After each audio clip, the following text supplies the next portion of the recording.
ମୁଁ କୃଷ୍ଣାଂଶୁ ଆପଣଙ୍କୁ ସ୍ୱାଗତ କରୁଛି ଷ୍ଟଡି ପ୍ଲାଟଫର୍ମ ଷ୍ଟଡି ଷ୍ଟାର୍ଟକୁ। ଆପଣଙ୍କୁ ଯେମିତି ଜଣାଅଛି ପ୍ରତ୍ୟେକ ଦିନ ମର୍ଣ୍ଣିଂରେ ମୁଁ ଆପଣମାନଙ୍କ ପାଇଁ ଗୁରୁତ୍ୱପୂର୍ଣ୍ଣ ଖବରଗୁଡ଼ିକ ନେଇକି ଆସିଥାଏ। ତ ଚାଲନ୍ତୁ ଆଜି ସେ ସମୟ ଯେ ସେସବୁ ଖବରଗୁଡ଼ିକ ଜାଣିବା ପାଇଁ ଏବଂ ଏଠାରୁ ଆପଣମାନେ ଚାହିଁଲେ ଆପଣ କରେଣ୍ଟ ଆଫେୟାର୍ସକୁ କଭର କରିପାରିବେ।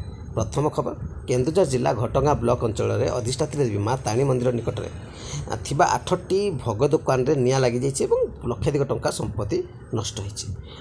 ନେକ୍ସଟ ଯଦି ଆମେମାନେ ଯିବା ନ୍ୟୁଜ୍କୁ, ଚନ୍ଦକା ଶିଳ୍ପାଞ୍ଚଳ ଭୁବନେଶ୍ୱରରେ ଏକ କାରଖାନାରେ ବିଷାକ୍ତ ଗ୍ୟାସ୍ ଲିକ୍ ହୋଇଛି, ଯାହାଫଳରେ କି କାରଖାନା 2 କର୍ମଚାରୀ ସମେତ 4 ଜଣଙ୍କ ଅବସ୍ଥା ବର୍ତ୍ତମାନ ପର୍ଯ୍ୟନ୍ତ ଗୁରୁତର ଥିବାର ଖବର ମିଳିଛି। ନେକ୍ସଟ ଯଦି ଯିବା, ମୁଖ୍ୟମନ୍ତ୍ରୀ କହିଲେ PM କିଷାନ ଯୋଜନା ରାଜ୍ୟର ସମସ୍ତ ଯୋଗ୍ୟ ଚାଷୀଙ୍କୁ ଅନ୍ତର୍ଭୁକ୍ତ କରିବା ତାଙ୍କର ଲକ୍ଷ୍ୟ ଅଛି। ମଞ୍ଚର ମାଝୀ ଏକ ଷ୍ଟେଟମେଣ୍ଟ ଦେଇଛନ୍ତି। ଓଡ଼ିଶାରୁ 31 ଲକ୍ଷରୁ ଅଧିକ ଚାଷୀ ପାଇଲେ କିସ୍ତି ପାଇସାରିଛନ୍ତି। ନେକ୍ସଟ ଯିବା, ଏଥର +2 ପରୀକ୍ଷା ଆପଣଙ୍କର 15 ମାର୍ଚ୍ଚରୁ ନେଇକି 20 ଏପ୍ରିଲ ଭିତରେ ଆପଣଙ୍କର ଏକ୍ଜାମଟି ହେବ। ଏବଂ ନେକ୍ସଟ ଯଦି ଯିବା, ହୀରାକୁଦ ବନ୍ଧ ପ୍ରକଳ୍ପ କେନାଲରେ ହେବ ନବୀକରଣ, ଯେଉଁଥିପାଇଁ 4 ବର୍ଷରେ ଖର୍ଚ୍ଚ ହେବ 855 କୋଟି।